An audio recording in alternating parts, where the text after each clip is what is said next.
7 Strategies for Wealth and Happiness by Rohn. Tried and tested strategies for unlocking your potential.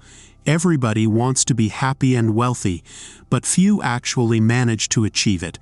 This vast disparity between fulfillment and desire leaves many of us wondering, what's the secret?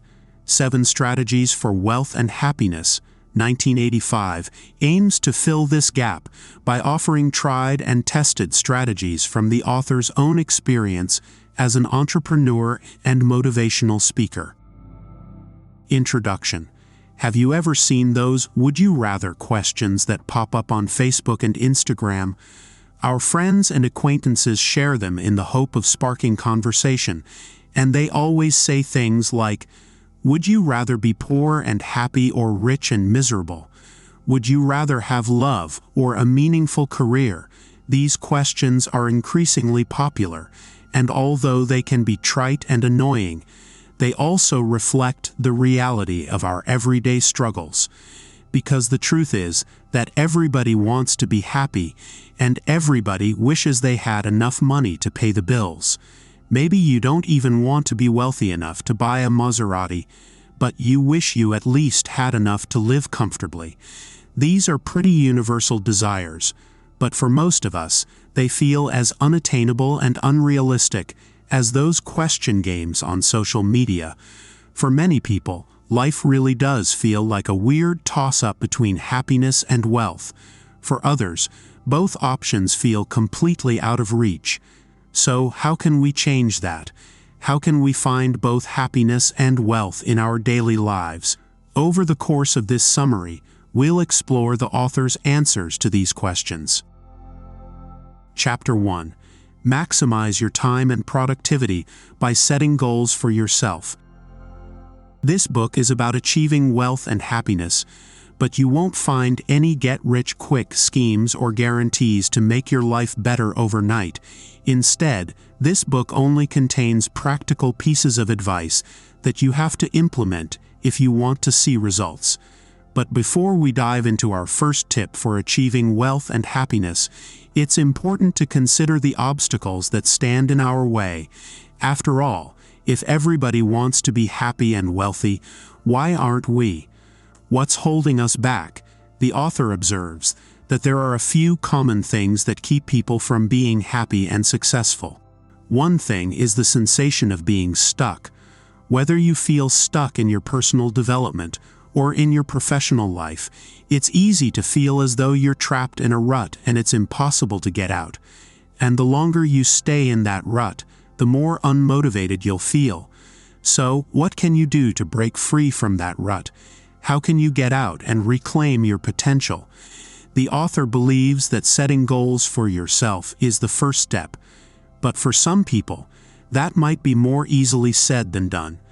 For example, do you ever feel like your to-do lists have to-do lists, or like you're drowning under all the planners, organizers, and productivity accessories you buy? You buy them under the assumption that if you can just have the right tools in your tool belt, you'll be able to take control of your life and maximize your productivity.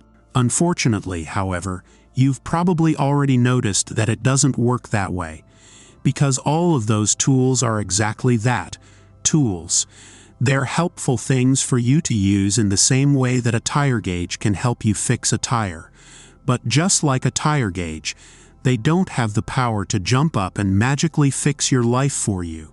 Your planner will never check off the items on your to-do list while you sleep. No, sadly, these tools will only work for you if you put in the effort yourself. But that can be really difficult too. In the digital age, our attention spans are shorter than ever, and we have more interruptions than ever. Staying on track with a singular task can feel impossible. The same is true with self-incentivizing. Sure, you could tell yourself, "Get this done and then you can have a cupcake." But we all know that you could just eat a cupcake right now whether you get that task done or not. So how can you do it? How can you make a plan, stick to it, and truly accomplish your goals? The author believes that prioritizing your tasks is the first key to unlocking your best, healthiest, and most productive life. Forgetting to plan ahead is easy. With the hectic pace of our modern life, it seems like the next week or year's workload is upon you in the time it takes to blink. But if you want to stay on top of your schedule instead of letting it roll over you, Posen believes that planning ahead is crucial. So, how can you plan effectively? One great strategy is to organize and categorize the types of things you're planning for. For example, there is a world of difference between planning for next week's board meeting and planning a change of career. That's why the author recommends categorizing your plans in terms of aims, objectives, and targets. You can think of aims as broad, big issues that have to do with your career. For example, if you wanted to expand your business and open a new second branch, this would be an aim, and you would likely be strategizing that aim over a period of several years. Therefore, an aim is very different from an objective, which might take anywhere from a few months to a couple of years to accomplish. A good example of an objective might be starting an internship at your company.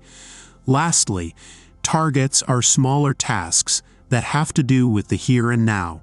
Targets typically take under 2 months to accomplish, so they're more immediate goals like completing your paperwork or designing an ad campaign. And because your targets and objectives are more likely to be the stuff of your everyday life, it's important that you remember to stay on top of them and schedule them appropriately.